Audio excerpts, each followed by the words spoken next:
I don't think any of us were quite anticipating what we saw. It was a very harrowing experience. I was really quite taken aback.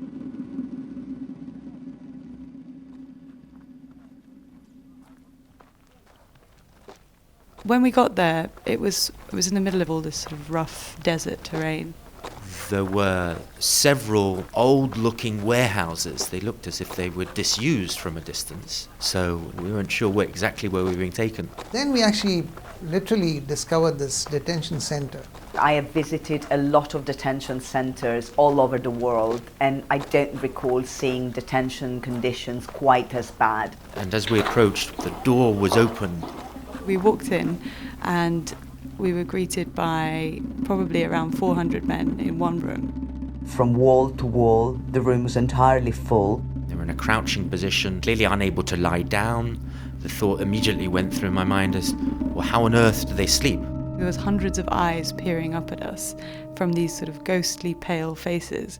You could see that scared look in their eyes. The bodies of all these men were quite thin and frail, with bones bulging out. It was very hot and very stuffy and difficult to breathe properly. There were very few windows, so it was dark.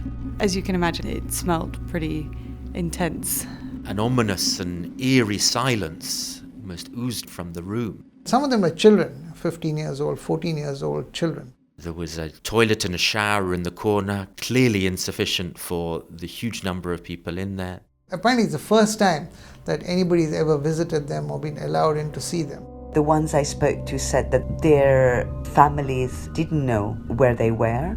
And it turned out that they'd been there for months. They were being held there without any charge. What happens is that as the so-called liberation of the areas happen, if you're a young Sunni male, the odds are that you're just picked up because you're seen as some kind of accomplice to the Islamic State.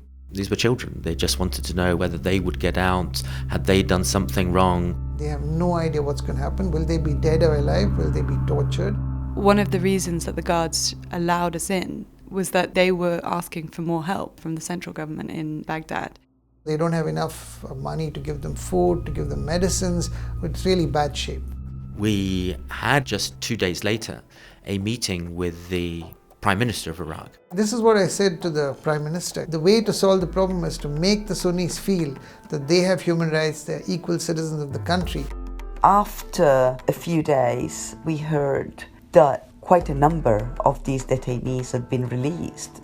The governor of the Anbar province announced publicly that they were going to construct a new detention centre with more appropriate conditions. Obviously, this is good news, but the fact is that there are so many more detention centres like the one that we visited in Amariyat al-Fallujah, so we need to work towards changing those as well. This is where Amnesty's power comes into play. The credibility of our reporting, the fact that we were able to see the highest authority and we could put pressure in the right place at the right time. And this is really kind of Amnesty at its best.